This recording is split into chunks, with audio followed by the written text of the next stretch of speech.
Hi, I'm Roger Wakefield. And I'm Julie Wakefield. And in this video, we're going to teach you how to network and actually take you out to a networking event with us. So Julie, we had fun the other night. Oh gosh, we had a great time. It's been a long time since we've been at a happy hour event. It felt like we were back, right? You know, and you said that night, you're like, oh my gosh, it's like we're back. I know. Now, we get to go see Mike Simmons, or used to get to go see him quite often.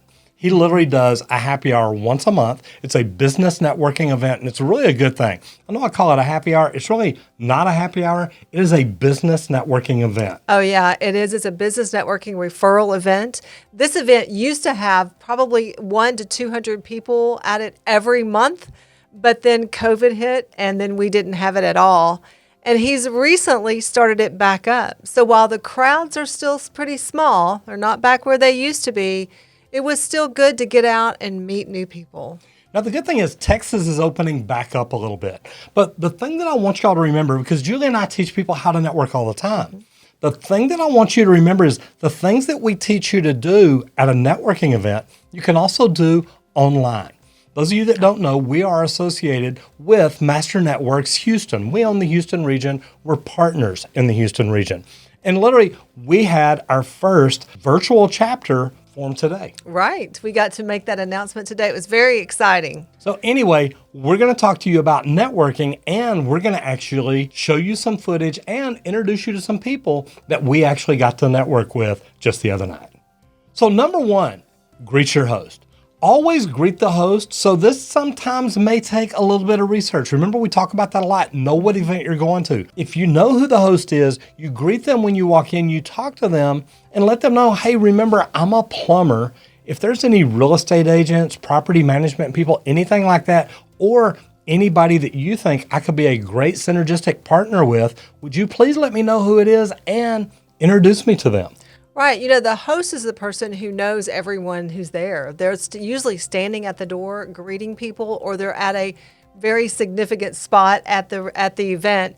And so they are the ones that you need to get to know first and thank them for having the event, and then ask, who here do I need to know?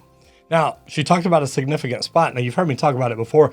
At this particular event, my significant spot is normally at the end of the bar because that's where people show up at. Right. That's a spot where I know I'm going to see most people there. You know, and that's a really good strategy for people who just want to stay put and have people come to them. If you stand at the bar, make sure, though, that you are standing away from the bar so that people can move in and out and get their drinks. And make sure, too, that you're not overdoing it on the alcohol. You want to make sure that you keep your mind clear and that you're networking. You're not just there to drink. And that's really a good point.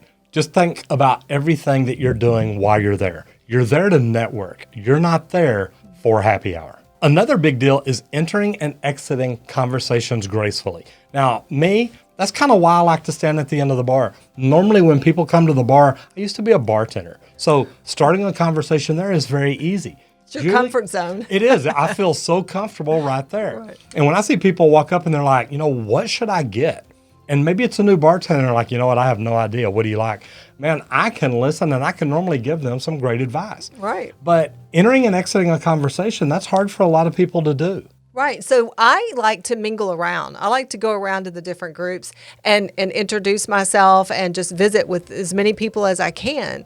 So there's a secret to that, Roger. And I think this is something that if you can really master, you will be so confident at these events and that it will make things so much easier for you. So I'm going to go through a couple of steps on how to enter a conversation. The first thing you want to do is look for groups that are open to having new people enter. They're usually groups that are spread out apart. Maybe they're in a U. They're not groups that are tight together. They're not groups that have serious faces, and they're also not groups that are just cracking up hilarious, because you've missed the joke. So you don't want to enter that at that time. The next thing you want to do is when you go up to the group, watch for someone to make eye contact with you.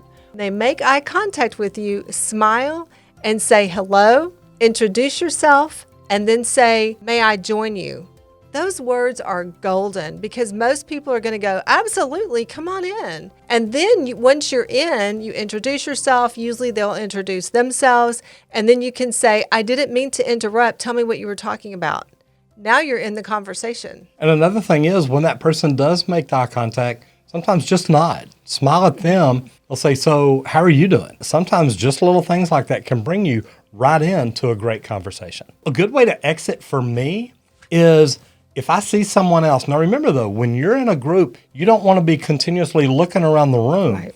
You want to pay attention to the people in that group. But if you see somebody in the room or hey, you know what? I've done what I intended to do at this conversation. Because remember, you're not there to meet everybody. You're there to make synergistic relationships. So it's always good to know where somebody is and say, hey guys, look, I've got somebody over here I need to go talk to. I've thoroughly enjoyed this. I'm going to get out of here. Thank you all so much. Right. And little things like that are amazing. And you can just say, I'm sure I'll see you around and, see you again tonight. Please excuse me. And then you just exit. Or I'll see you here next month. That's another good one. Once people get to know you and they find out what you're doing, they'll oftentimes hand you a business card and they'll also want yours. So you want to make sure that you're not passing out your business cards like flyers. Just make sure that when somebody offers you a business card that you have one to exchange. Now your business cards need to be easy to reach. They need to be in some type of case or somewhere where you can just reach in and grab them. Ladies, you don't want to be digging in the bottom of your purse. And guys, you don't ever want to reach in your back pocket and pull out your wallet and pull out a business card that's actually warm. That's kind of yucky. So make sure you have them in a place where you can get to them and quickly and make sure they're clean and crisp. Like she said, clean and crisp. You want to make sure you don't carry it in your money clip where the corners get folded up and ratty. Right. And a couple of things that I've learned from Julie, take time to look at it. Let them see you acknowledge it. Maybe look at their name, say, okay, Julie, it's a pleasure to meet you. Thank you so much. Right. That way they understand you really did look at it and take time to do it. But also another tip, don't write on people's business cards. Now here in the United States, it's really no big deal. Right. But to a lot of countries, to a lot of people, it really bothers them that you would write on their business card. On their business card. Because that card represents them. Now, you can write on your business card. If there's something you want to add to it, you can write on yours and hand it to them, but don't write on theirs. Another tip is to hold that card in your hand the entire time you're talking to that person. Because if somebody else comes up and you forgot their name, then it's right there. All you have to do is look at it and say, Roger, I'd like to introduce, and then you can just say their name, and it's no worries. And that's great. Now, cards are wonderful, and I think that's huge. And make sure you carry enough to hand out to whoever wants to hand you their card. But one big thing is to remember, you're there to make connections. And this is a really big deal for me because I know what kind of people that I want to connect with that can help me in my business, but also that I can help them in their business. Now, there may be people that I think they could never help me in mine, but with what I do, I know I could help them. So making connections is huge. Remember, you're not there to talk to everybody, and everybody there is not your customer. You're there to meet people that can hopefully introduce you to more of the customers you're looking for. That comes back to that servant heart. You want to make sure you're there to say, how can I help you? And as always, you want to make sure that you are following up after the event, because that's really where connections are made. It's one thing to meet somebody at an event, but it's a whole other thing to follow up and say, it was really good to meet you. Maybe you can connect on LinkedIn or on other forms of social media and say, I'd love to stay in touch with you. Perhaps you made such a connection that you might want to ask for a coffee or a call, but the follow-up is really important.